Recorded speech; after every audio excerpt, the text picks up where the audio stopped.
And We're we are live. live. All right. Welcome. So let's see here. Now, does it work? Does the QA work now? Says it is Uh, disabled for some reason. oh well, we'll Uh, go without it this time. yep. I guess it's something else I'll have to try to figure out for the next time. So, welcome, guys. Thanks for being my guinea pigs for our first Pathological Nerdcasters roundtable. So real quick, why don't we introduce ourselves? Start with, I guess, from my left to my right on my screen. We got Craig. Oh man, I got to start first. Yeah. Here's this weird thing. I'm actually, I have this little side hobby of creative writing, and anytime I go to a reading, they always make me go first. I don't know what it is. It must So, be the yeah, must I be the guess it's fitting. C. Being Craig, they figured you start with a C. You always should go first. There you go. Um, okay, so my name is Craig Marks. I am the host of the Botch Games podcast. I'm still trying to get links up on Twitter as I speak, but I'm the host of the Botch Games podcast. I guess I'm the newest member of the Pathological Nerdcasters network. Is Uh, that? Technically, Andrew and Oscar are newer. There you go. So I'm Really? second to newest. Um, I do a bi-weekly podcast or every other week. Words are escaping me. Every other week, I do a podcast where I talk about the games that I've been playing with my family. I have a co-host named Will, who's my board game apprentice, and I just kind of focus on um, teaching the people in my group who are pretty much all new gamers the joy of the hobby. So it's pretty much just me teaching every game that's on this wall behind me to a gaggle of people all the time. So that's my Nice. spiel. Sweet. And then Brian. Oh well, I'm Brian, and I am part of Cloak and Meeple. Actually, I'm the main person of Cloak and Meeple because it's my thing.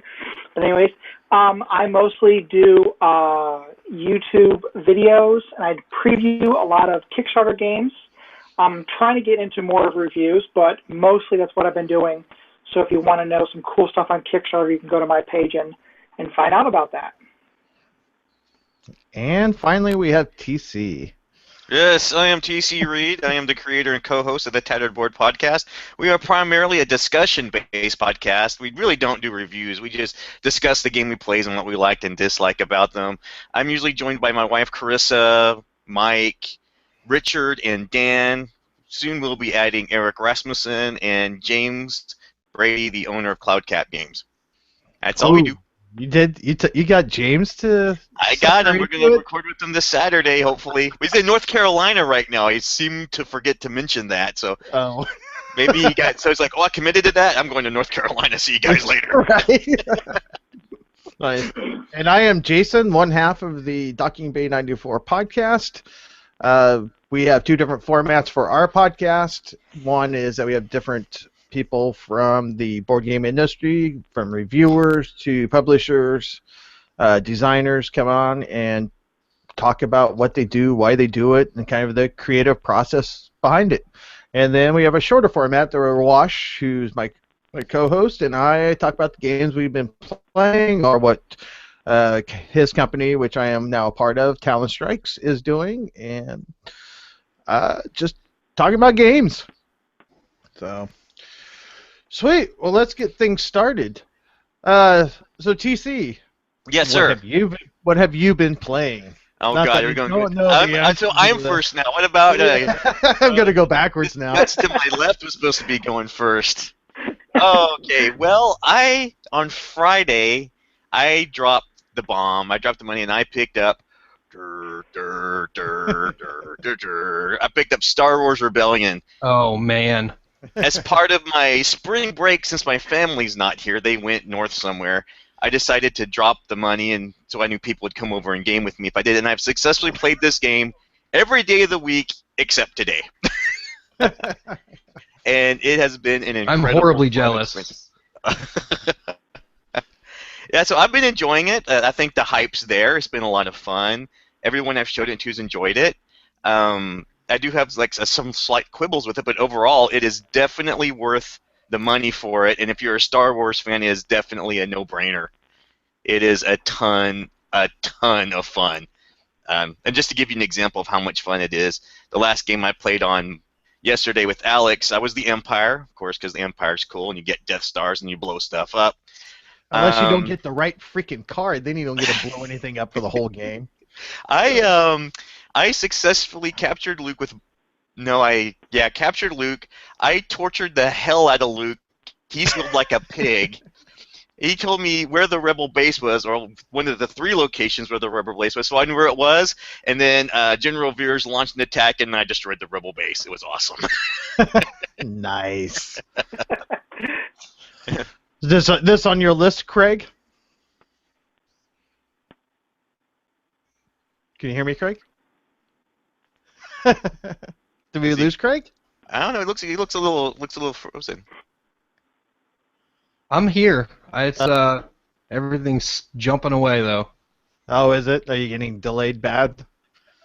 Yeah, you guys are rubber banding all over the place. You are a little bit too. Nice. So is Rebellion on your list of games that you want to play? Mine? Yeah. Oh my gosh. Yeah, until I saw the price, and then I kind of didn't want to play it as quickly as I wanted to play it before.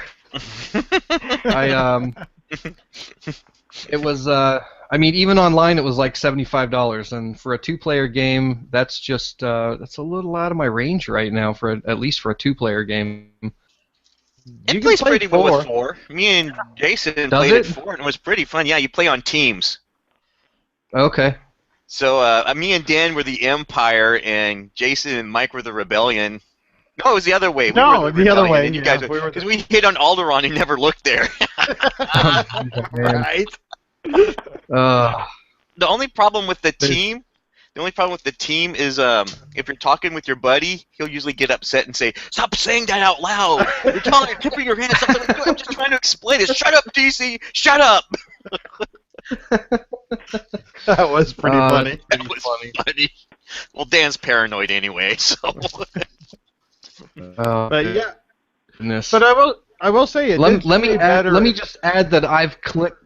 No, sorry. All right. Go ahead. I was gonna say I clicked the link to the events, and I don't think it's leading to the actual live event. Oh, really? It just leads to a page that says, "Do you want to watch this? Here's when it starts," and then it didn't actually lead. I think I tried to click it to see if it's actually broadcasting. Let's see. Well, stupid thing. How about this? So it might actually be the YouTube link, which is what I was trying to load, and then everything went crazy on me. Oh. Let's see. Oh, yeah. Hey. Oh. Well, I'm watching.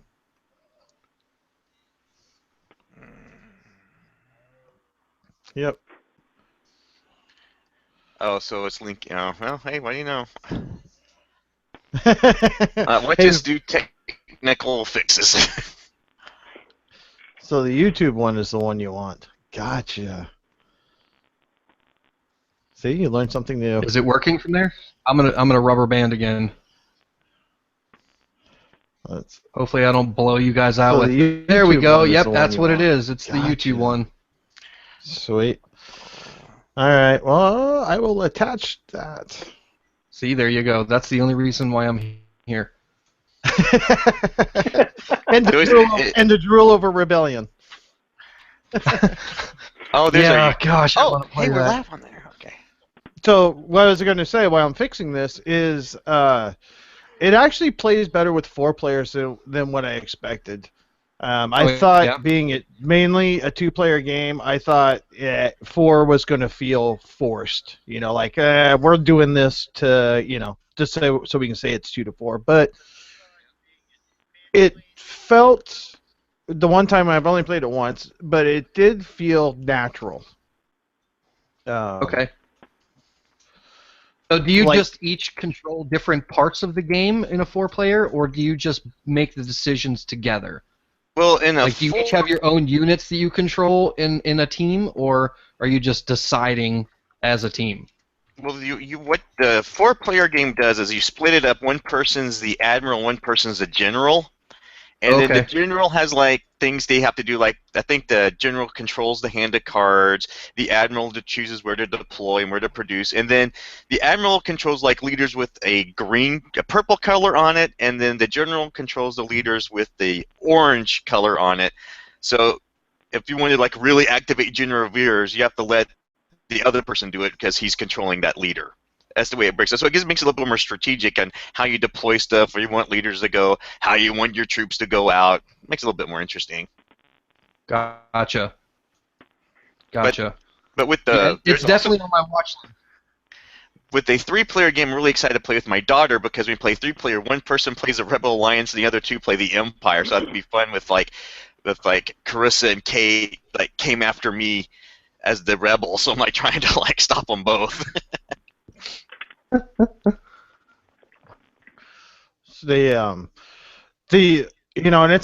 it's not a bad thing of the metagame of trying to tell your partner kind of what you want him to do. Kind of coming up with codes and stuff like that, so the other team doesn't figure out what you're doing. Like baseball signs. Yeah, exactly. That adds a whole other layer of strategy where you're kind of like wink, wink, nudge, nudge. Looking here, look. So that actually added a lot more fun in a way to it. If you like that kind of stuff of trying to, that whole kind of metagame part of it. So Right. It was fun. It was enjoyable for sure. And in fact, it says, what was that, TC, in the rule book? It specifically says that you can't leave a room to... Yeah, it specifically says in the rule book that if you can't leave the room to discuss a strategy, you have to sit down and do it. And it encourages you to speak in code or develop some kind of second-hand language. It was really funny. It was really funny if I could find it. Communication. Players on the same team can share as much information as they like. They can show each other's cards without showing the other team, but all discussions must take place openly in front of their opponents. They can talk in code or whisper, but they cannot leave the room to have private conversations. Oh my gosh. Wow.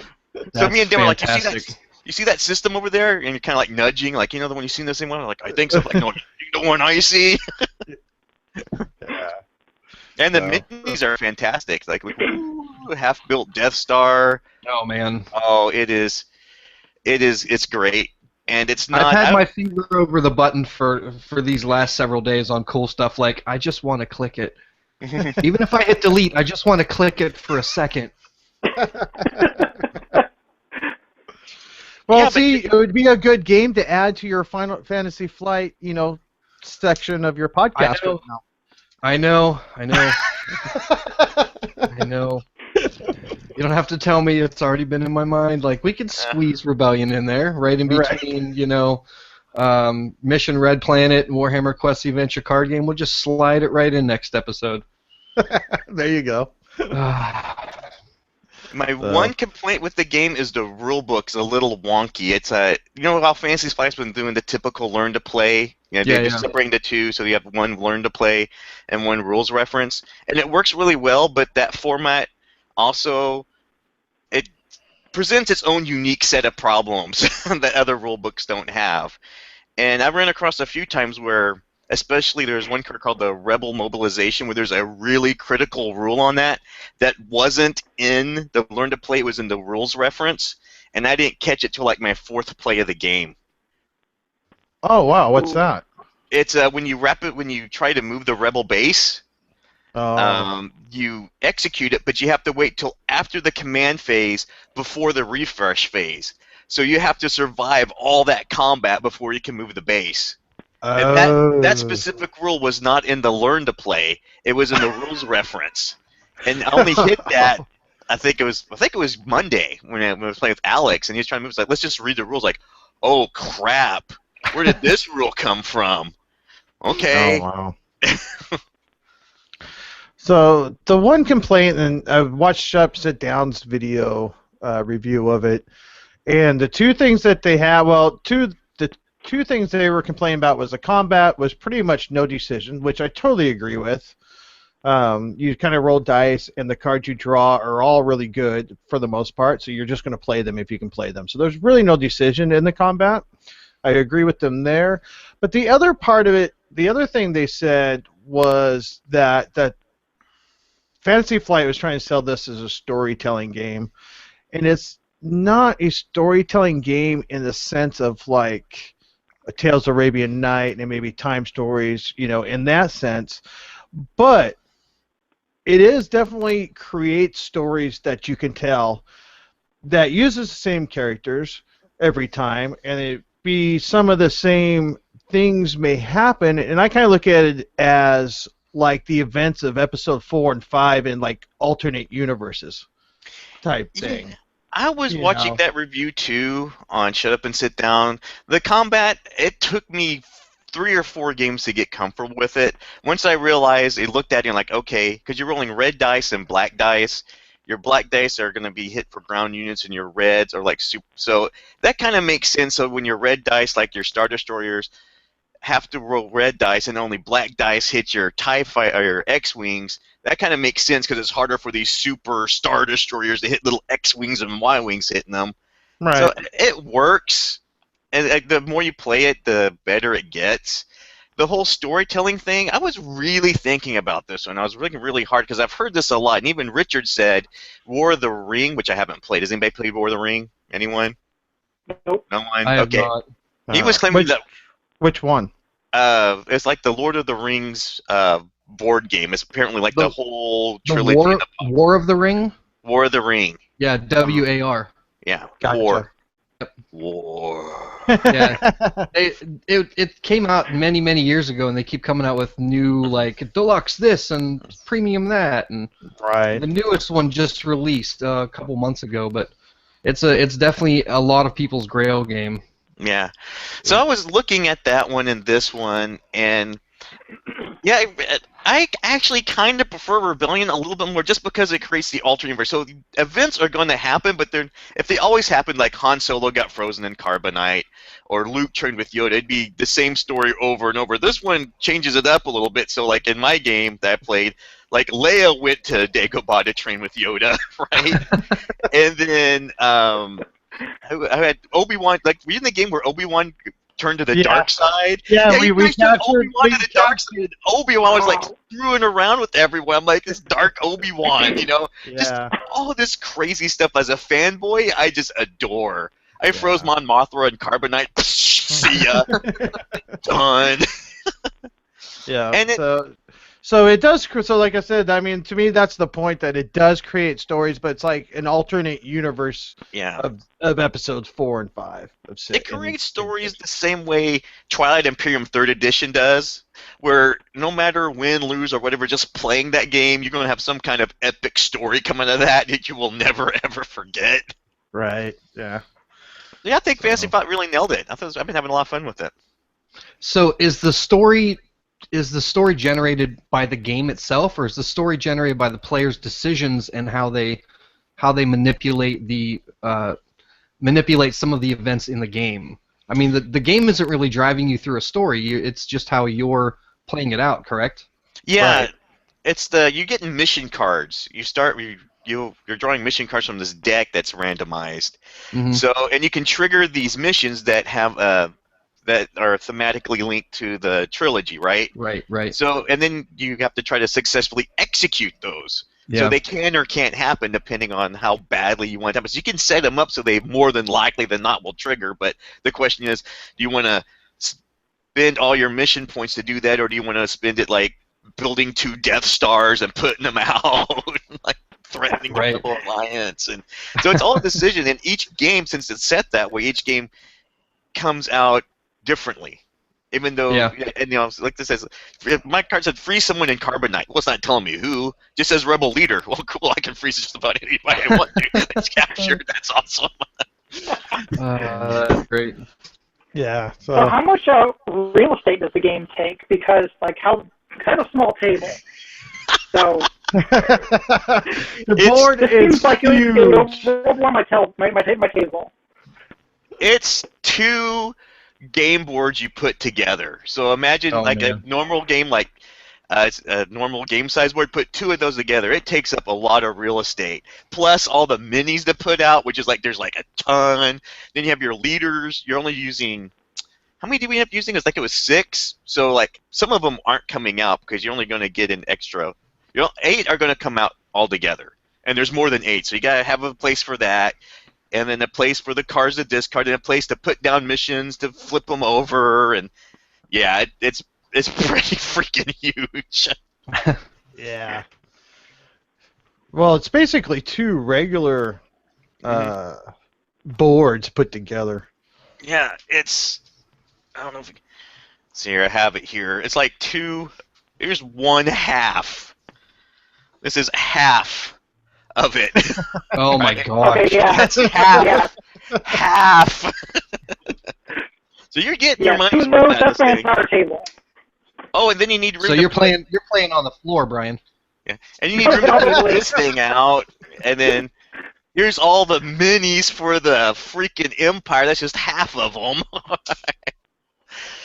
But it's surprisingly not a difficult game to learn or to play. It's fun, and that's what I like in games is fun. I'm really curious to try this out with like some hardcore Eurogamers who don't like chaos or random events. Oh, yeah, I can do that. Can you really do that? Yeah, I can.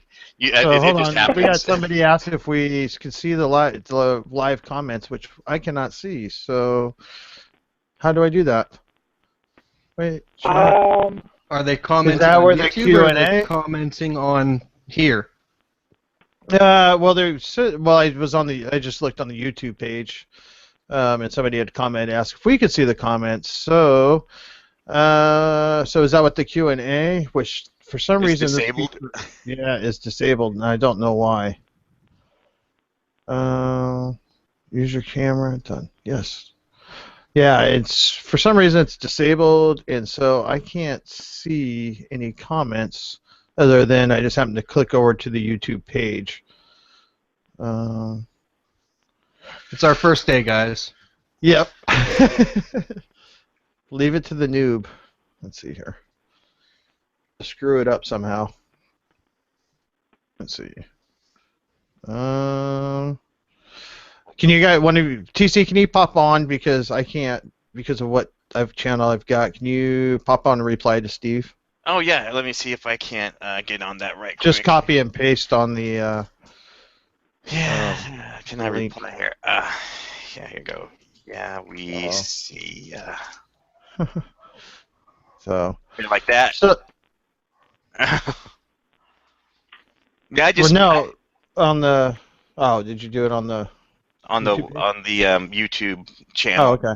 I just put we see ya. It's Well, Steve D. but we don't see the but we don't see the comments on the. But we don't see the comments in the actual thing, so in our window. Oh, So put that. So tell them that the Q&A is unfortunately broke at the moment, and I don't know how to fix it. Well, they'll probably hear it here in a second since it's delayed, but you know. I don't know why it's disabled. Yeah, I'll have to look it up. So if you want to reach any of us, just send one of us a tweet, and we'll be able to respond to you that way. This is true. leave a post on the discussion here. Yeah, I could do that too. So, sweet. Sorry to interrupt. Where were we at? Rebellion? I think we covered Rebellion. If anyone else wants to talk about it. How about you, Jason? You have any interest in this beast? Yeah, it's on my list for sure. I think I'll pick it up on payday. Because I'm not sure if my wife will like it, but I know I can get Dusty to play it, so it'll be good. We can always just bring it. I'll play it with you. I don't care. I'm like totally addicted to this dumb thing. Nice. So, is there anything you've been playing, Brian? Actually, yeah. I recently got Turin Market. I don't know how well you can see that with my weird camera here. Oh, there you go. But Turin Market, Jordan Draper sent this to me. I posted a picture of the package because that was just really, really cool how he sent it. And it really, immersed into the theme. What it is you are a merchant back in the 1800s, in Italy, I believe. And this is a kind of like an auction game, but it's like a bidding game. And you're just trying to get the most of certain goods. So the goods cards have like different amounts of stuff. Like that card down there says with this really fancy writing, but 3 olives, 2 oranges, and 1 fig. And you'll have a hand of these cards, and you will you'll pick one, you put it down, you bid on it, and you bid on all the cards that are out. And then once you've played all of your cards, you see who has the most points and see who wins. Oh. So this was a pretty cool game that's going to be on Kickstarter. I think it's on Kickstarter right now. And then once you... Yeah, you're real glitchy, Brian.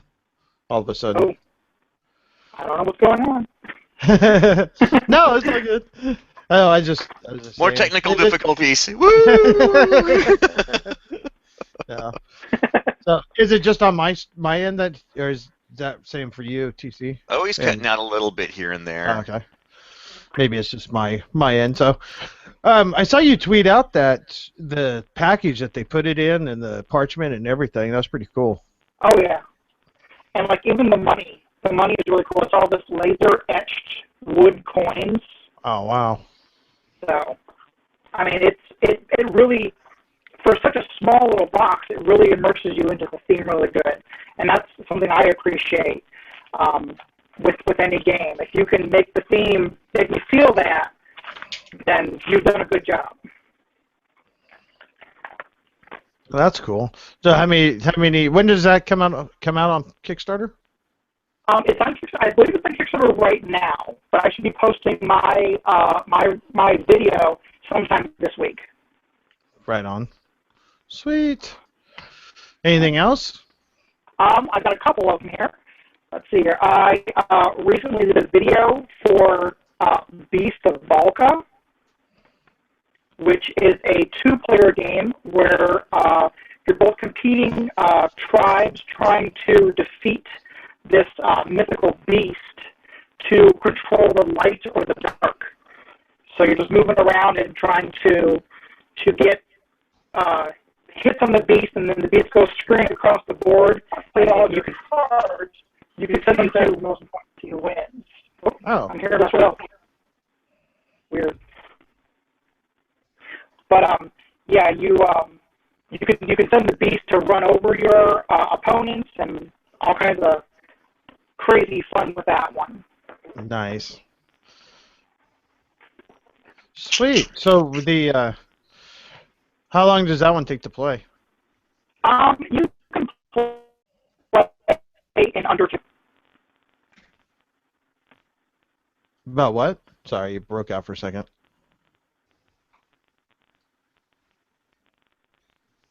Did we get it? I don't know. Oh yeah. Get it? Technology. It took about under 15 minutes to get a play in. Oh, right on. Nice. Sweet. So, Craig, I know you've been talking about games you've been playing on your podcast, but yeah, what's been your favorite lately? Well, let's see. We played quite a few games tonight, which is why I was late getting on with you gentlemen. But we played. Oh, I see how it is. Well, we had 3 turns left in Orleans, and my wife was winning. So. Oh. So how are you liking Orleans? I played it twice, and I'm kind of on the fence on this one. My first play of it, I absolutely loved it, and everybody at the table loved it. This is now my 4th or 5th game, and it's getting pretty samey. Is it? Yeah, but I'm noticing, like, I've been trying some new strategies of, like, tonight I was like, you know what? I'm not moving. My little guy in Orleans is just going to sit in Orleans, and I'm going to do some crazy, like, money strategies and good strategies with all these building tiles, and, of course, I didn't win. But Yeah. So it's getting to the point where there's almost a definitive thing that I'm seeing that needs to be done every game, like a step A to step B to step C. And I'm just not too sure that I'm happy with that. With as many things as there are to do in Orleans, it seems like you should be able to use one of several different strategies to achieve what you're trying to achieve, and I'm just not seeing that right now. Yeah, when I played it, one of the things I noticed was because the first time I played it, I didn't get the dudes that let you draw more, right? Yeah. And I got like annihilated in that game. It was because I didn't realize there was a finite supply of them. Right. So like once you buy them up, they're just gone. I figured, oh, there's more here, but I can't buy any. Okay, so I was only drawing out like 4, and everybody else was drawing like 6 and 8. And I was just done. So what worries me about that game a little bit, and I haven't played it enough to know for certain, that's why I want to ask you about it. It seems to me that there's a set strategy you have to do. You have to do this thing or this thing, and if you don't go down that path, no matter how many other bells and whistles are out there to do, you are just not going to be able to compete at all. The thing about it is it feels very Feldy. Where you have to do a million different things, but you have to do each of them equally, or else you can't do any of them at all. Like you said, you weren't increasing the guys that you're drawing from your bag. Yeah, but you have to do that. But in order to do that, you need to get this person, this tile that you're going to draw. But in order to do that, you have to do this. But in order to do that, you have to do this. So it's all these connecting paths that you need to take before you can get anywhere. Yeah. And the thing about it is that it has so much promise in some of the interesting things that it's doing. I know that there's other bag builders that have come before it, like Hyperborea and things of that nature, but it does some really interesting things with that style of game. But it just feels so Feldy after a couple times, and it's just, I just want to punch it in the mouth. Well, that's interesting because I just kind of had that. I was wondering if I was the one who had that same type of reaction to the game. I'm glad I know I'm not the only one. Yeah, like I said, the first time, even the second time, was like, this is amazing. I want to play this every day for the rest of my life. And then by time 4, I'm like, okay, let's go through the motions and get this thing done. The wheels are starting to get a little wobbly on the wagon. So you're not a Feld fan, I take it? Oh no, I'm not. Uwe is my homeboy. Uwe. Yeah. But Feld does some good Brandon! things. I love. Did Brandon make it? There's Brandon! Oh man, Brandon's here, but his beard didn't make it. No, the beard, I walked through the door and it just was gone. It's the weirdest thing. It's that time of year. I know what you're talking about. It was like 22 degrees here today. Oh man, I don't know. I felt like a woolly beast out there this weekend, working in the yard, sweating. So It's funny how that is. So how'd the interview with Gil Hova go? Yeah, it went good. It was really interesting. Okay. Gil can talk. Yeah, I told you. But it was really cool. Yeah. Yeah, I didn't have to think Patrick's taken over our interviews, so a lot of them. So, what did Patrick talk? Or what did they talk about? We kind of talked about all the games, his current games. We talked about what he's been playing. We talked about his games coming. Talked a little bit about the upcoming expansion for Bad Medicine. Talked about his editing, and basically we covered everything pretty much. So I didn't realize he had an expansion to Bad Medicine coming out. That's interesting. Yep. Yes, he does. Yeah, I think this summer. So, wow. See, it just shows you guys how behind the eight ball I am when it comes to Kickstarter stuff. Sweet. Well, we were just talking about Orleans and how much Craig and TC really liked it.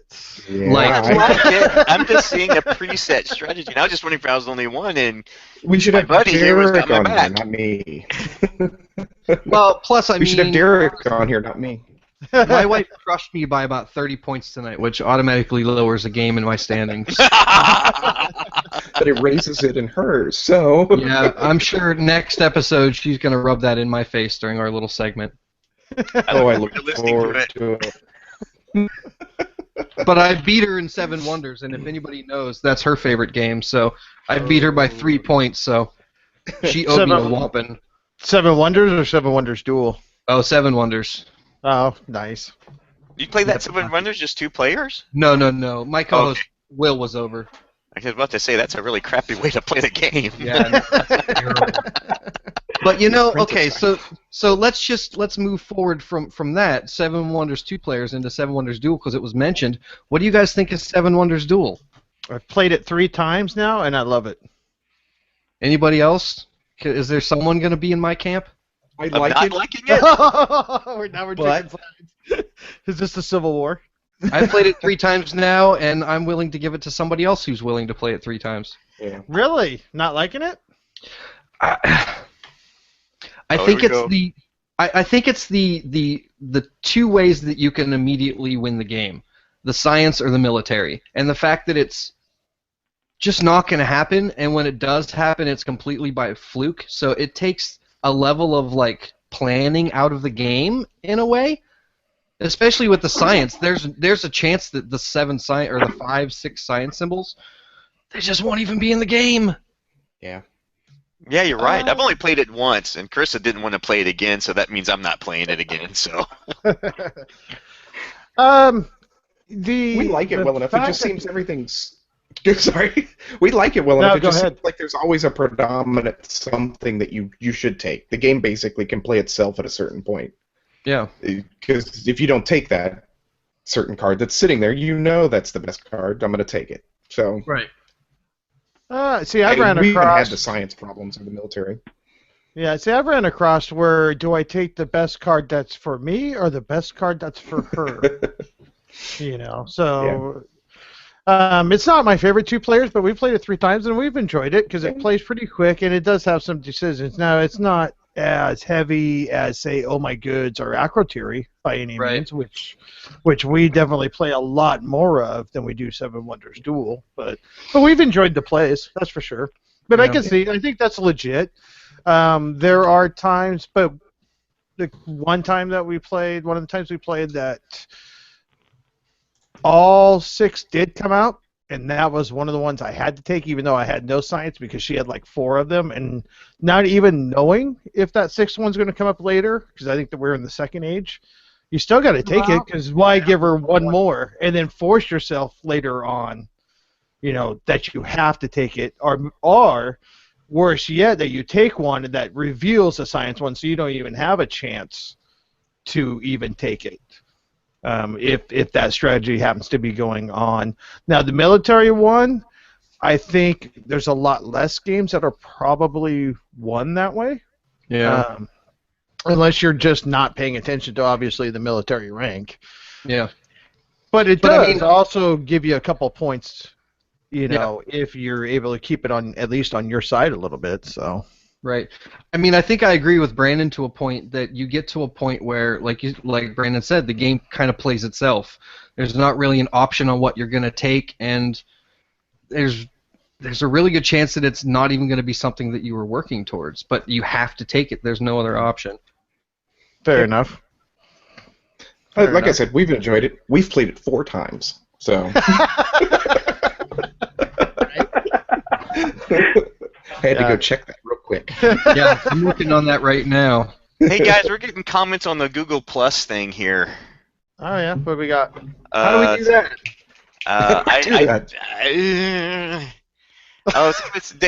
David says he's got to try the advanced rules in Orleans, where the players can take some of the building tiles out. That'd be an interesting way to play it. Do you play it that way? I've only played it twice. No. I see. Here's the thing: the building tiles, you just get to go through the pile and pick whatever you want. And I guess that's a point that I wanted to mention earlier is that there's been other podcasts and things like that that have said that certain building tiles seem like they're overpowered, certain building tiles seem like they're underpowered. That if you are able to snag certain building tiles off the bat, you have a clear advantage. But I mean, tonight I took the 2 building tiles that made pretty much everything in the game wild. I could just use whoever I wanted to do whatever I wanted to do. And my wife was producing gears and just geared up her entire board, and I mean that was the end of it. So I don't know. I think it would narrow the choices, but I don't think that there's any of the tiles that are overpowered or underpowered. I think they're all fairly balanced, so I don't know what that would add or take away from. You know? Mm-hmm. Maybe I'm just talking out of my behind. I don't know. I'd be interested to play it. I wasn't interested enough to buy it or kickstart it though, so that kind of says a lot right there. Yeah. Well, thank you, Michael Mendez. Yeah, for I haven't sending me a touched review it either copy. yet. What's that? Yeah. I haven't played it either. I just get to listen to Derek talk about it for 5 straight weeks, and Does it make you want to play it or just kick it to the curb? yeah, it's a little bit of both at this point. I want to play it, but I'm not going to buy it to do it. Right. You can play it vicariously through him. I haven't done it yet, but There you go. Hey, David is claiming that he hasn't done it yet, but he says it definitely would help players make the game more interesting for each other multiple plays, after multiple plays. And he still's enjoyed after 10 plays this year. Wow, to be able to play a game 10 times is impressive, David. I wish I had that kind of time. I'm only up to 5 on Rebellion. But that was But you've had That's about Rebellion in family's like gone. 4 days. it's just like 3 days. What in the world just happened to Jason's screen? Right? Oh my God, what is that? I got an Man. eyesore. Jesus. Am I looks like my regressing back to my college days? like when my kids play the Kinect. Really, be careful what buttons you push, apparently, on this control panel. I thought I was tripping balls for a second. Oh no, it hurts. Uh, Okay, so I'm trying to field questions here as I see them, guys. Yeah, no, that works because I'm not seeing where you're seeing those. So Yeah, I'm not never. either. Well, guys, I've never used Google Plus before, so okay, I'm using it now. So thanks.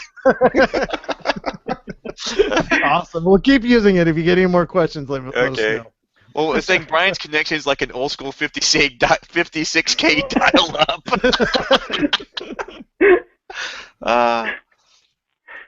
Oh. My mom keeps on picking up the phone, so it keeps on.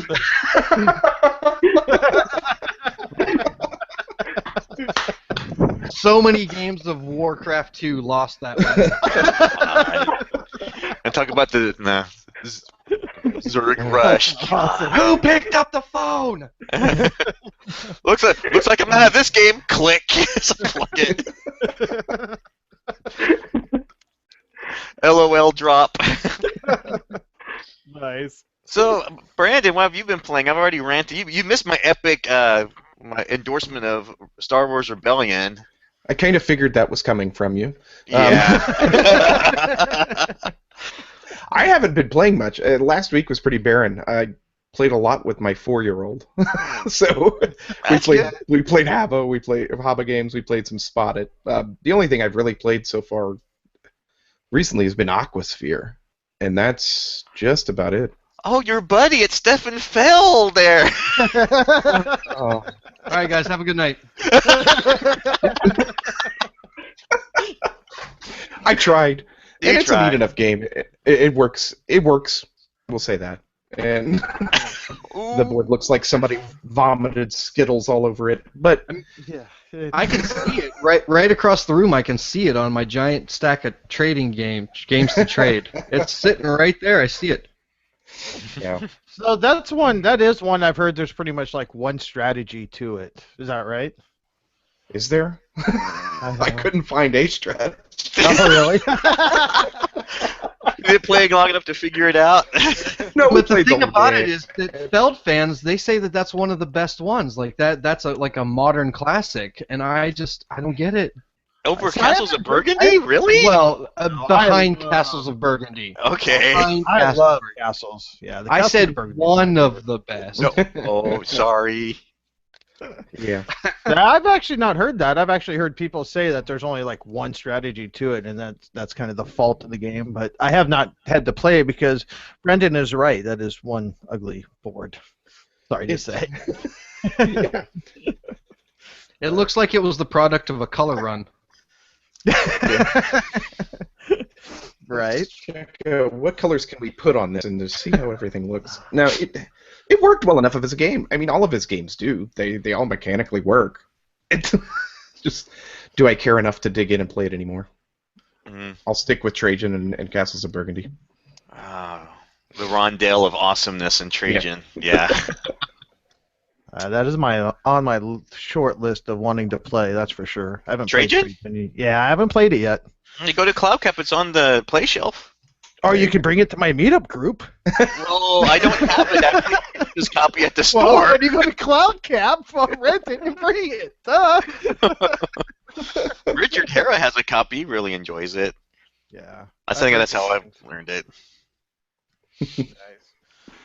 So who haven't we not hit? So Craig, did we hit you? What you been playing? Oh yeah, you started on the Orleans. Orleans. The only other thing that I'll say is that, as I said, kind of in the introduction, my group is pretty much all new gamers that I've drug over from video games. And good for you. You redeemed them from the dark side. I know. Well, gone are the days of couch co-op. So at least if I can get them over here, yes, to do something face to face, then But I have spread X-Wing the miniatures game like wildfire throughout the group, my group, and all of their friends. So just think what Rebellion will do for you. I know. But Who complained that Rebellion's $100 game, yet you're doing like money after money after money on X-Wing miniatures? Come on! That's $100 one-time purchase. You don't have to buy any more crap for it. Oh my gosh! Until the first expansion, that is. Well, it's a Fantasy Flight. You know they're gonna dump expansions on it. Oh, I'm sure. Yeah, but X-Wing it's my heroine. It's good. I like it. I enjoyed it. I just didn't have anybody to play with, so it went bye-bye. That's why I'm glad that like all these people have started buying. So much so that the local store has now decided to put on a tournament because everybody I know keeps going in there to buy it. And the guy's like, well, might as well have a tournament. Nice. So I have to ask, is it like one of those things where one person buys a bunch of ships and then you're like, oh crap, I've got to buy a whole bunch of ships to keep up with this other person who buys a whole bunch of ships? It's like this never-ending chase of minis. No, not really, because you're only flying like 3 or 4 ships at a time. You're playing 100 points, which you can get with, honestly, you can get 100 points with 2 ships.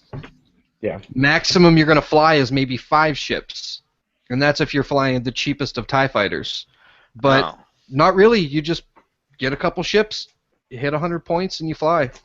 It's not like 40K where you're spending like thousands of dollars and lining up small battalions and platoons with your buddy. All right, guys, let's dedicate 12 hours to a 40K game.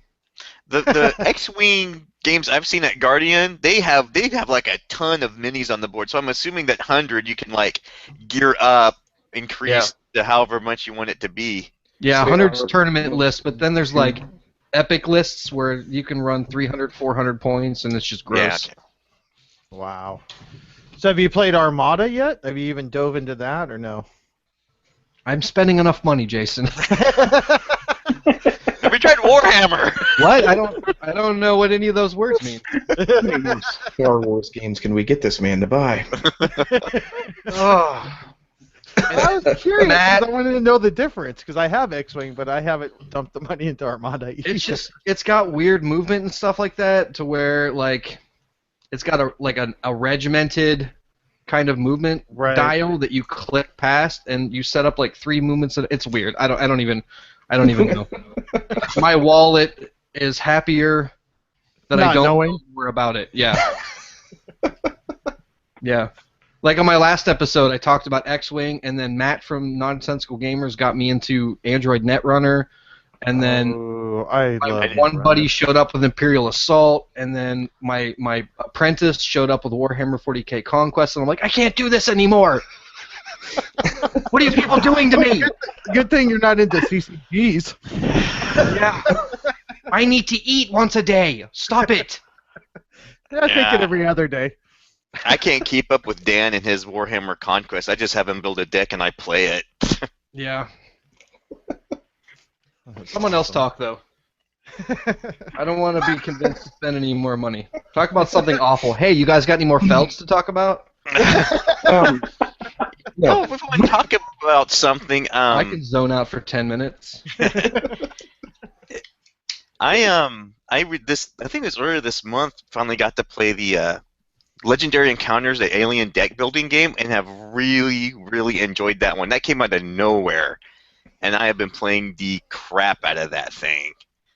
Mainly because it's got a solo mode. Well, yeah, all the legendaries have a solo mode, but yeah, we played that after we played Rebellion, and I like that, and I think I like that more than the Marvel Legendary, even though the Marvel Legendary in the box seems to be a little on the easy side. Excuse me. Yeah. Little on the easy side, but that was fun. I like that. I think we do the Predators or did we do the Aliens? Oh, we did the Alien Predator. one. No, we did Predator. Okay. No, Hey, you're right, guys. Aliens. Hey, guys.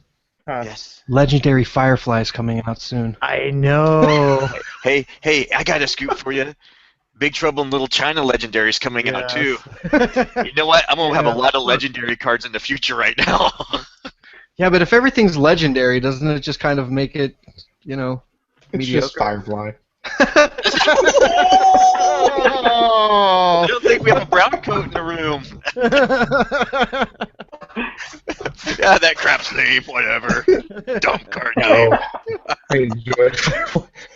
We've enjoyed Marvel Legendary quite a bit, so we just haven't taken the aliens out for a spin. So The Aliens is fun.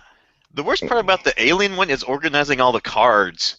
Oh my god, that was like a 45-minute nightmare trying to put all those cards where they needed to go. You are not the first person I've heard say that. Wow. I think that's with all the legendaries, because the Marvel Legendary was not much easier either. And the thing of it with the font on the Marvel Legendary, at least the base box, oh my goodness, for us partially colorblind people, and it's like yellow font with yellow comics color in the background. I'm like, how awesome is that? Good thing I know most of these villains. So is that how Legendary Alien was packed? Because I remember when I got Marvel Legendary that you would think that the heroes and everything would be together, packaged together, but it wasn't. It was all scattered throughout all of the shrink packs. Yeah, that's the way Alien was. Is you open up and like, okay, here's Dallas and here's some aliens, and I think this goes over here. And I don't know what a strike deck is, but there's some things there in a hatchery that looks bad. We're gonna put some of those cards over there. Why? That's like Bush League manufacturing plant stuff. Like, here's the order I want them packaged in. Yeah, but the reason I picked up Legendary, I picked up both Alien and Predator. The reason I got them was some guy traded in that Cloud Cap. He opened up the Alien ones, couldn't organize it, took both of them in and said, "I'm just trading Alien one, open it." So I bought Predator and it was still in shrink, but I used price. Like, okay. That's how I ended up with Marvel Legendary. A friend of ours couldn't figure out how to get it set up and stuff, and they're like, "Here, figure it out and teach us." And I'm like, "Okay." So I figured it out and spent the 45 minutes separating what mess they had created of the cards. And I don't know where these go. There's cards everywhere. And then they came over and they're like, "Oh, you want me to teach you Legendary?" They're like, "No, just keep it." I'm like, Oh, all right. man, I need friends We'll that have never money. play it. Yeah. What's that? I said I need friends that have money. Well, that's about it, though. But the the Alien Legendary, it's a cooperative. Is Marvel Legendary cooperative too? I'm sure it is. It is to a point. Competitive co-op or whatever they want to call it. Right. But Alien's fully co-op. At least not the Predator's not, but the Alien one is. And you actually have these cards that say coordinate. So you're sitting there, you know you're going to get hammered with this thing. You're like, man, if I only had 2 more hit points, and your buddy to your left goes, "Here, have a coordinate card. Have an extra 2 hit points to use." Yes. That is pretty good. That is pretty cool. That is Yeah. one of the things that was added, and I like the scan feature too. So when you throw something out on that lane, you don't know what it is. Yeah, they're face down, so you feel like, oh, is this it could be an event, or why did I keep doing those hazards on you? Oh, it's a hazard. I take a strike, you take a strike, Jason. I'll try Yes, to- you did it's that like another, 4 it's times. another hazard. Take another hit. Oh, look, I didn't take a strike. Oh, you took 2. Ooh, that's bad. I'm a mercenary. That's how I roll. How does it compare to Xenoshift? I haven't played Xenoshift, so I don't know. Anybody played Xenoshift? I have not, even though I've heard good things about it, but I have not played it. Huh. Is I that a have deck played builder? it, but I haven't Go played the Marvel Aliens game, so I haven't played Live to Legendary game. So Well, is Xenoshift a deck builder? Yes. Yes. Yes. Slight deck builder. But it's more like the deck building is just the way to build your lane of defending guys, like soldier guys in your lane. So when the aliens pop out, they have to fight through your lane of guys, and it's just like deadly brutal. Brian, did you feel like it was too hard to actually play too? we actually have been pretty successful at it a couple of times. So with that, I actually backed the new one that just ended on Kickstarter. Very nice. Huh. Interesting. Is that greater than games or action? Cool phase? mini or not? Oh, it is Cool Mini or not. Oh. Yep. Yeah. Nice. Sweet. So the one that I've actually gotten a lot of plays in lately is Nippon. Any of you guys played Do that? tell. I want to hear. I've heard mixed things about this. In fact, I heard someone compare this game. He compared it to a sexual relationship with a woman. So Apparently I you wanna were hear what listening you to the think. punching cardboard. Yeah. Yes, I was like, oh my god. Yeah. Wait, what's your take on it? Oh, I love it. Ever since Maggie taught me how to play it up at OrcaCon, I fell in love with it because we played it 2 players, and it plays 2 to 4, and I'm like, if this Euro plays this good at 2, you know it'll play awesome at 3 and 4 as well. It scales so well. I love the having to choose what meeples you want to pick for your actions based on their color. Because if you have different colors in your tableau, when you go to consolidate, basically get rid of them all and pay out, it's $3,000 or 3,000 yen for every different color meeple. So it's just a really cool, try to be as efficient as you can action-wise, pulling meeples and taking the action you want from based on what meeple you take, but at the same time you're restrained by, do I want to take 3 different colored meeples and end up paying $9,000, before you consolidate, or and it has a little bit. It's a little meaner at 2 players than 3 or 4, but it has not really a take that, but there's definitely an interaction among players if you start going after colors that other people had, making them take other colors and stuff like that. So I absolutely adore it. I suck at it, but I love it. The other cool thing is, so when you do that consolidate, one of the things you do is that there's times 2, times 3, times 4, times 5 scoring that you take depending on how many meeples you were out there when you consolidated, but you put that into what you want to score. So basically from the beginning of the game, you got to kind of have a strategy set, because you got to want to know what you're going to score at the end of the game to maximize your points. So it's kind of a different take on, if you don't put a times one of the 2, 3, 4, or 5 times on one of the spots, you won't score for that thing, whether it's for your knowledge track or trains or boats, So really kind of neat how that also defines what your strategy is also. How does it compare to like most of the other games those guys did, a Madeira or Panamax? See, I haven't played Madeira or Panamax, and So I love Panamax. Panamax is awesome, even though it's like the driest, most weirdest theme you could ever throw on a game. Like really, because I work in the medical field, so I'm looking at Panamax, and it's like, okay, I'm pushing things through a canal, and it's the Colon Shipping Company. It's a colon. You push things out of for victory points. You know, with a slight tweak on this theme, you could have something really interesting here. But Right.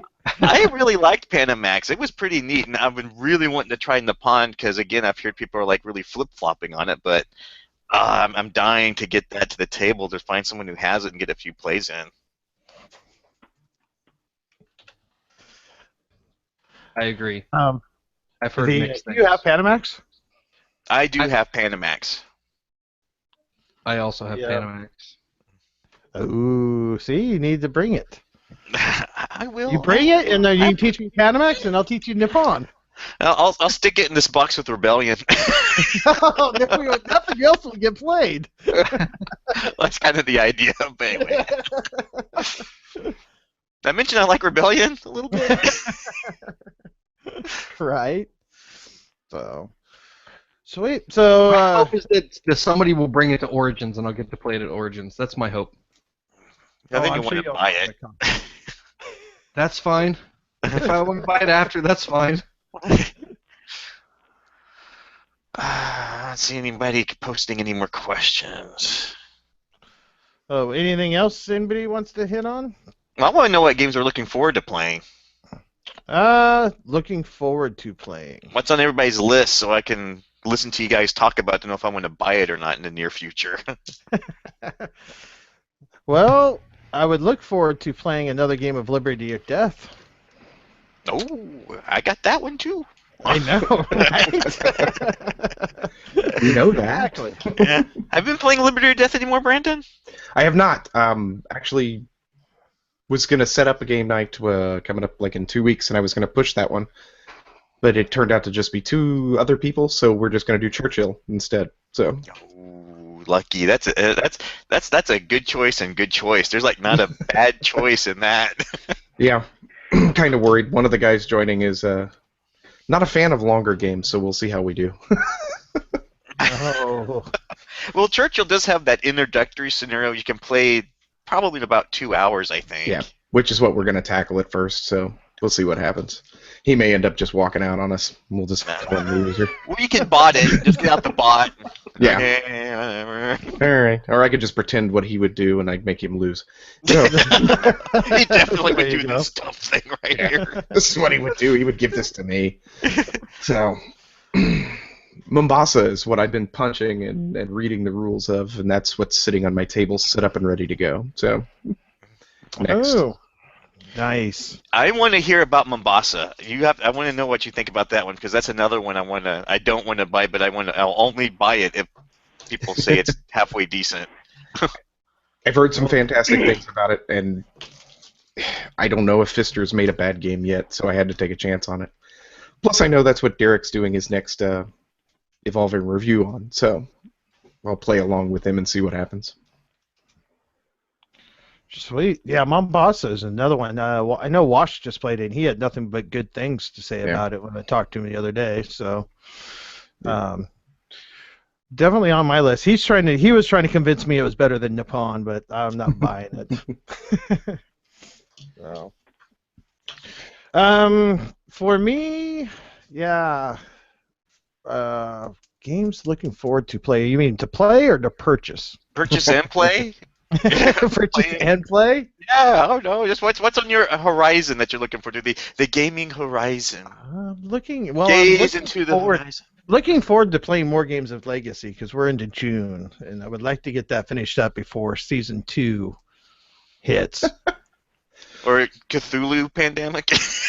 Yes! I forgot about that. I am so into the Cthulhu Pandemic.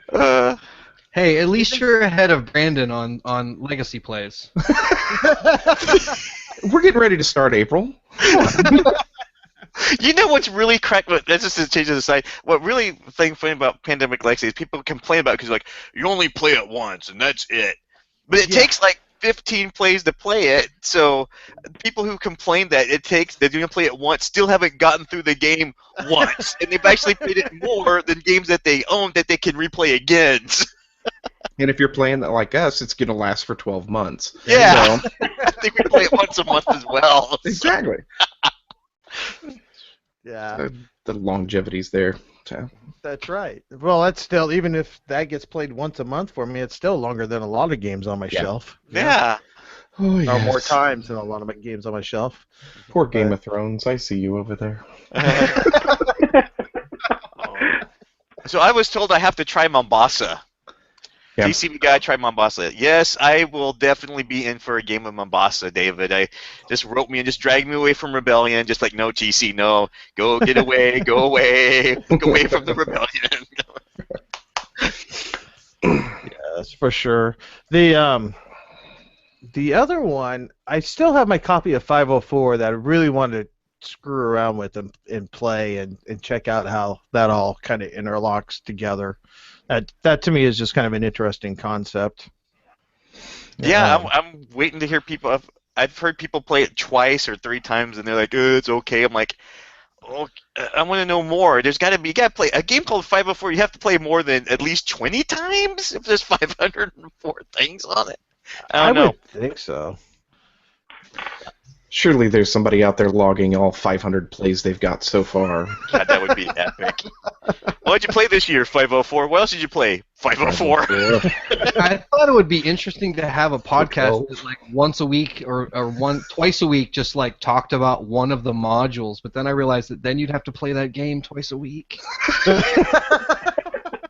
Some weeks are going to be better than others. Yeah, right? Yeah.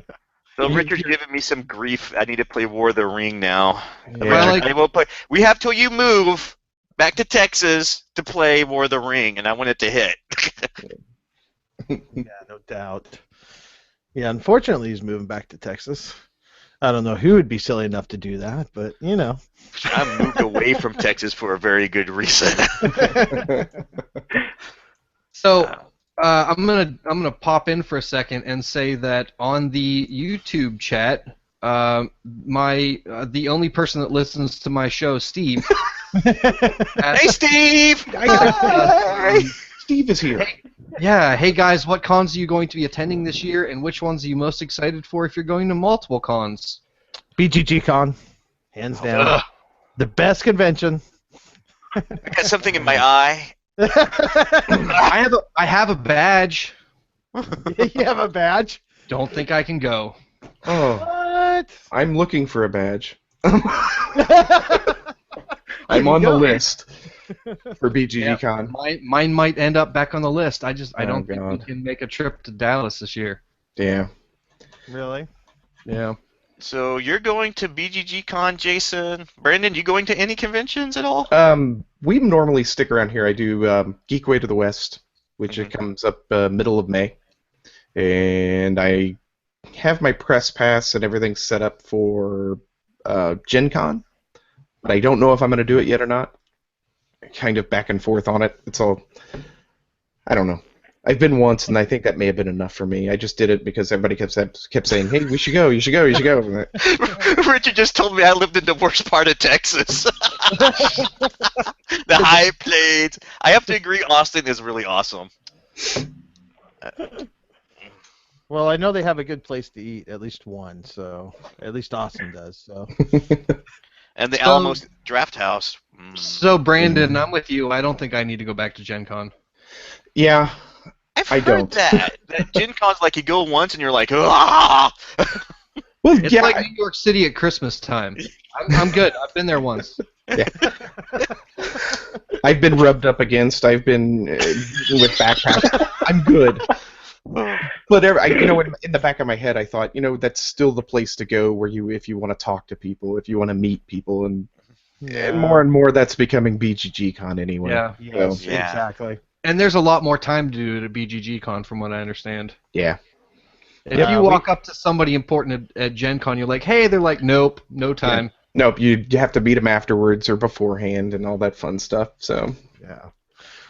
Yeah, last year was the first year I went to BGG Con, and I sold. It's like the perfect size. It's not too big, it's not too small. I mean, but I don't know if they're going to expand it because it sold out in 2 hours this year, which is like last year it still took like a week before it sold out. So I was going to say, the way Aldi talks, it's kind of stuck at that for at least a year or two. Yeah. Ooh. And so we'll see what happens. Are they stuck at the hotel with the? Yeah, they're kind of stuck with the hotel, and then I think part of it was the jump to go to the next place that's available is just huge. So you would need so many more people. You'd have to double in size, basically, or something like that. So they're also under contract for the Yeah. next couple years, from what I understand. Yep. Are they interested in making it bigger? 'Cause I'm not sure. I don't know. That's mixed news. Some people say yes, some people say no. Yeah. Yeah. If they don't make it bigger, it's going to eventually start trickling down, I think. But they've got to grow it a little bit, I think. It's selling out in, 2 hours? Yeah. So. Hey, Jason, I got a question here. Huh. Are you going to PDX Age? I am going to be PDX Age. I'm trying to get that Friday off, but I will be there. All right, that's a little local thing we got going here.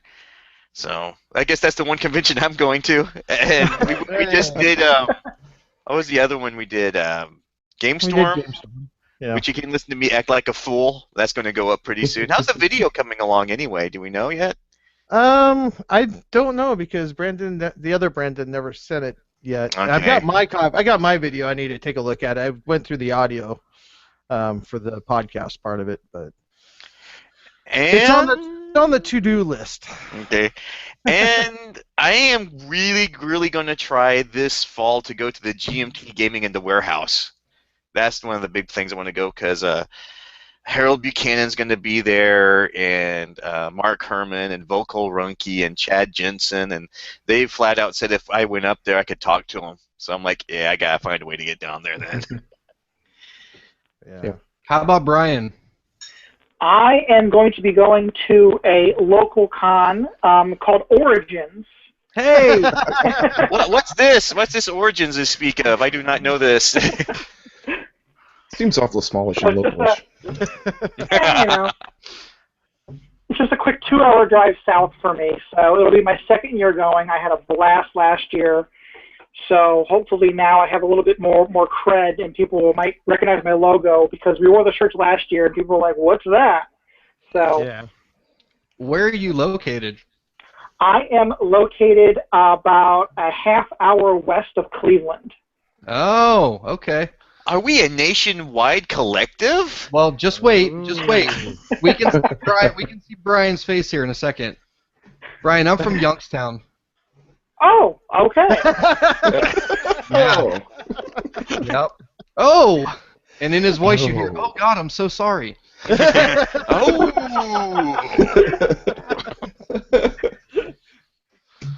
Nice. Yeah, I'll be at Origins also. We should get together. I've been there. Definitely. This is a long time. David long said, time David. ago. Oh, my hometown. So someone's hometown. Old David here is claiming. Which one's his hometown? Allyria? Elyria? Illyria. Elyria. Elyria, yep. That sounds like a fantasy setting. I mean, it's like Cleveland. It's pretty much a fantasy setting all in itself. Okay. Wait, what kind of fantasy are we talking about here? In the wilds of Illyria, mysterious things happened. Yeah, I think this is like my 9th or 10th Origins in a row, and my son's 13 now, and we've been going together for about 7 years. And found out there was a big conflict with some school stuff and some vacation stuff, but found out that Tyler can come with me to Origins this year again, so Yay. super excited, carrying on the tradition. Torch is being carried. Yep. How much has Origins grown then? Because I mean, it seems to have grown quite a bit in the last 7 or 8 years. Then. Do you want to answer that, Brian, or do you want me to? This is your second year, you said. It's my second year, so sure, it's grown so much. Well, all right. So here's the deal about Origins. Origins, even 5-6 years ago, Origins was really big role playing, like super giant role playing. Most of the vendor hall was discount RPG books, was indie RPG publishers, but over the past couple years, it's just been overtaken by board games. The main vendor hall has now pushed out into the side hall, which used to just be the miniature game demos and events, and now that's where AEG and Yellow's demo area and Cool Mini or Not's demo area, like everybody has their own giant demo area now in the hall attached to the vendor hall. So it just keeps pushing and pushing and pushing. But like they have a live Magic the Gathering tournament there. They have Mayfair has tournaments there. They have all kinds of still RPG events up in the like upstairs area. It's getting. Here's the thing. It keeps getting bigger, but it still feels comfortable. Nice. Oh, that's cool. So Like someone, I think Rodney from Watch It Played. It was the first time that Rodney came last year, and he was amazed that 10 o'clock Thursday morning there was no rush to get in the door. People just the doors open and you're like, okay, maybe I'll go in now. Oh, you did? Yeah. I've seen the videos of like Comic-Con when those doors open and it looks horrifying. So is it by design that the board games started taking over, or did it just kind of naturally happen? Do you think? I think it was demand. That's the only thing that I can put it as is demand. Board games have been growing exponentially over the past few years, and What? it's kind of pushing out whatever. Breaking news. Just kind of pushing out everyone else. Yeah. So I mean, there's still very many RPG distributors there and things like that, but they're kind of pushed into their own area now. Nice. So, random question from Richard: which game from your That's all I have to say childhood, about early life, that. do you wish you still had a copy of to play? We'll start with Brian. Actually, I have my childhood game. It was called Tower of the Wizard King. And, Google. Is is a that? Game Geek? I believe it is on Board Game Geek, but it's just this like big, what I call like a studio game, because it has like the big like background and stuff with it, but it has this cool little tower that if your character gets changed, you put the little mini inside of it, click on the little handle, and it like has a mechanism inside of it, and it changes your character around to a different character. Then that's the character you're moving around. That's awesome. And I was able to get it as a Christmas gift a couple of years ago, so I was able to find it again. So this was just awesome. Just pure nostalgia. Sounds cool. So, Brandon? What's that? We didn't. I don't have a childhood. Yeah, Brandon didn't have a childhood. I didn't have much of a gaming childhood. I was Atari 2600, Commodore 64. Neighbors had a really awesome copy of was it Crossbows and Catapults? That I'd love to have because it just would be fun. But I never got it then, so I shouldn't do that to myself now. Just keep wishing you had it. There you go. Oh man, my childhood would have been so. No, it's. TC? Oh, well, Richard already knows the answer to this one. I actually got to play it again with him, and that was Shadow Lord, an old Parker Brothers game. It was just, it's got everything a game shouldn't have. It's like player elimination. It's got the wonkiest theme I've ever seen. It was, and then Mike ended up being the master of the. You win, you become the master of the universe. Yes, I got it from someone, and we played it, and it was a lot of fun. Another one from my childhood that I wish I had was they actually made a board game version of an old, crappy horror movie called The Keep. Oh. So they actually I found a board game they made of this thing. I'm like, if I ever get my hands on this, I'm going to torture my crew again with this crappy game. So maybe Richard's secretly hoping I don't find this one because that game of Shadow Lord was hilarious. Oh, and then I actually managed to contact the designer of that silly game, and he did. He actually did another game. He did the sequel to Paths of Glory, that World War I game, The Pursuit of Glory. Yeah. And he said that Shadow Lord, get this is hilarious. He said Shadow Lord was supposed to be a Star Wars game, but in 1983, Parker Brothers didn't see any value left in the license after Return of the Jedi. so they Right. dropped it and rethemed it. Can you imagine that? Isn't that Wow. hilarious? Wow. Yeah, no value at all. Yeah. So, Craig? You lost I don't know, Dark Tower, Richard? Ah. Who doesn't want to play that one? I know, right? I live in the Rust Belt, so we don't really throw things away. So I still got everything from my childhood. I still have Hero Quest or Hero. Yeah, I still have a copy of Hero Quest.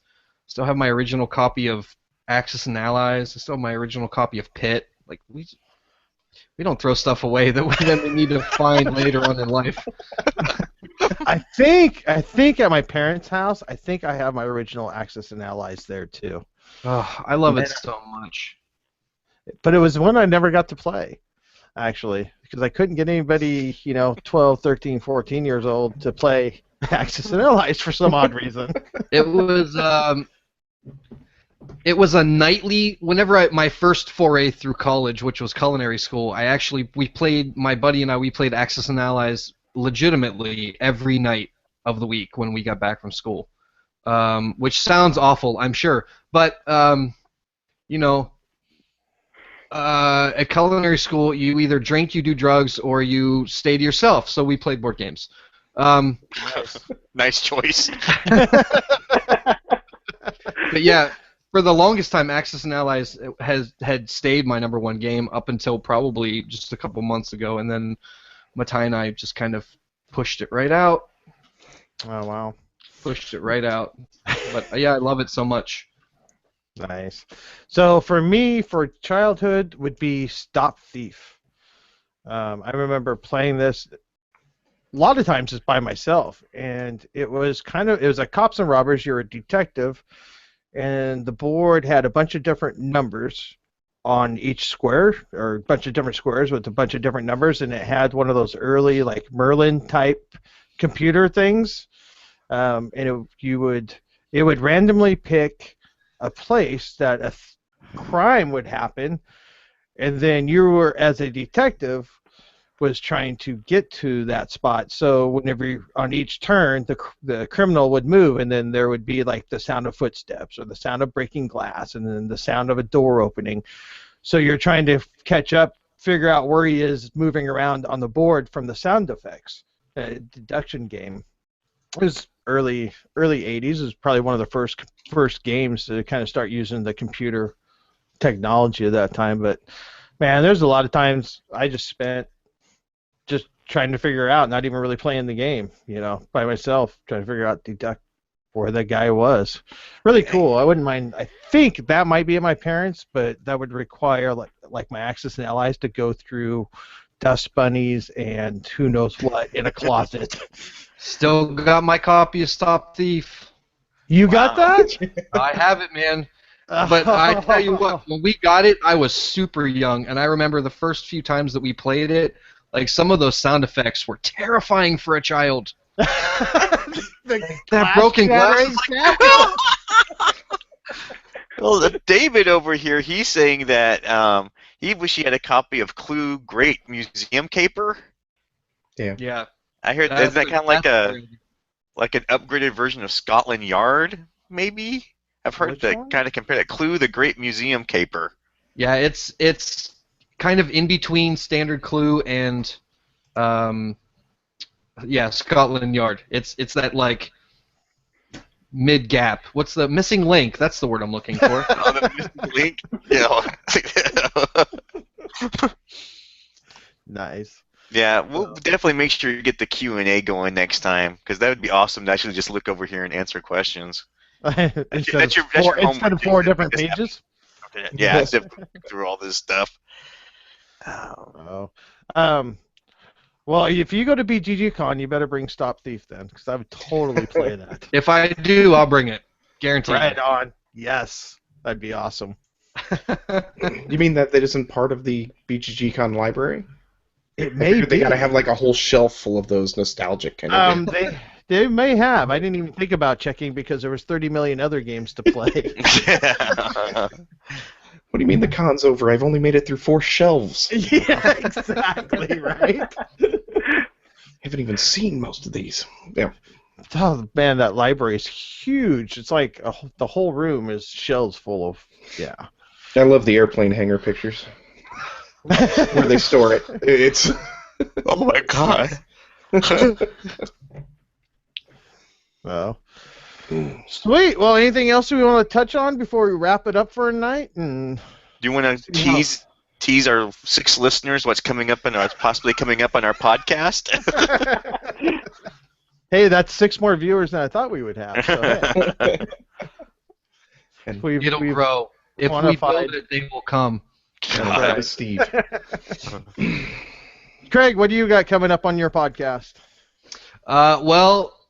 Next week, which is not an actual release week, but I did an interview with Chris Darden from the Design Dungeon Roll, and is the one of the co-people of Geekway to the West, and then Anthony Ricano from the Cardboard Jungle, and we do a Botched Viewpoints episode about the growth of conventions and how different conventions are going to handle all of the stress. Me?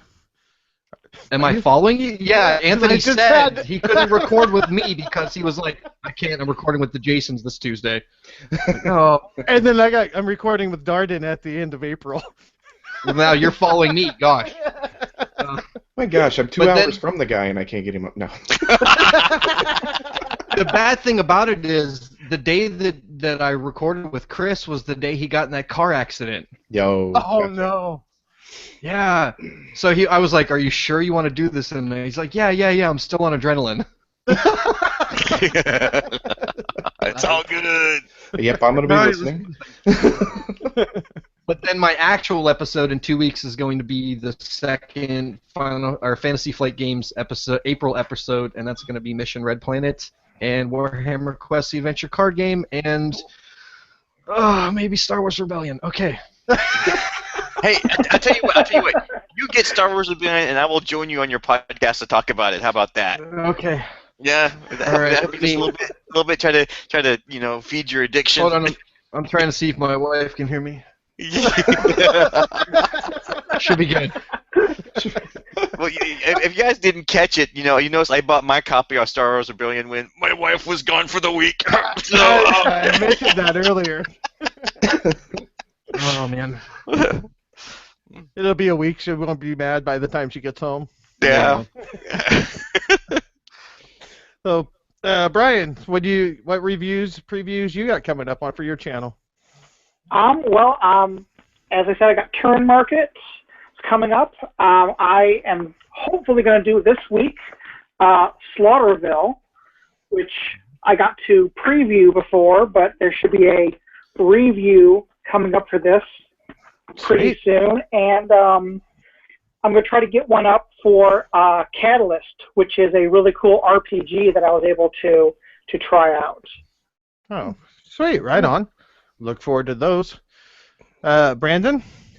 Oh, this week we should have Gil Hova on to talk a little bit. We also will have our next... A little bit. That's a little bit. That's a little bit. And we've also got another Meet the Gamers segment, this time with Paulo Renato, the guy who does all the... is over in Portugal, does all the editing for the rules corrections for Rado. Nice. Upcoming, other than that, not a whole lot. I'm talking to Leah Culleton from Haba about getting her on the show.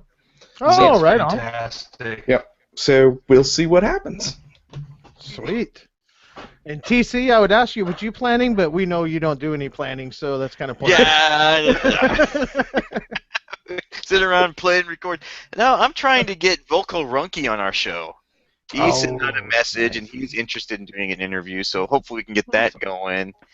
We're going to try an interesting segment. We're going to try CloudCap does that Games and Dames. So Right. we're going to send Chris over with the laptop, and they're going to record some stuff, and then we're going to stay with the guys over here and record our own stuff. I'm going to try to splice it all together and see what the heck turns out. So Cool. I think it's very interesting. I'm actually looking forward to that one. And this Saturday, I don't know what we're going to talk about this Saturday. It'll be a surprise. It'll be a surprise. Tune in for laughter and surprises, and probably a lot of rebellion talk, more likely than not. Probably. Imagine that. So, and for me, I am with Polymer, which they had a Kickstarter of miniatures game, 6mm, and then they had their buildings, and it was cool looking setup. They're coming on to talk about Kickstarter, and because they didn't unfortunately fund, but they're getting ready to reboot and kind of talk about lessons learned. And like I said, we got Chris Darden also coming on my podcast to talk about running a convention. I believe will be our topic. And I think that's about all I have lined up for April and then into May. So, and then our regular random pod blast of whatever we've been playing. There's no real rhyme or reason to those because it kind of ran more like tattered board. It's just, yeah, what do you want to talk about today? All right, let's go.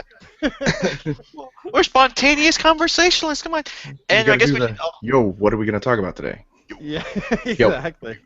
Yo. Yo. And we're going to make this a regular monthly thing, correct? So when's our next roundtable? Probably in May. Oh, really? Holy crap! That's why he gets the big bucks, folks. So May 3rd, 7 p.m. Pacific Standard Time is when we currently have it scheduled. Okay. Is it going to be the BS5 again? Maybe?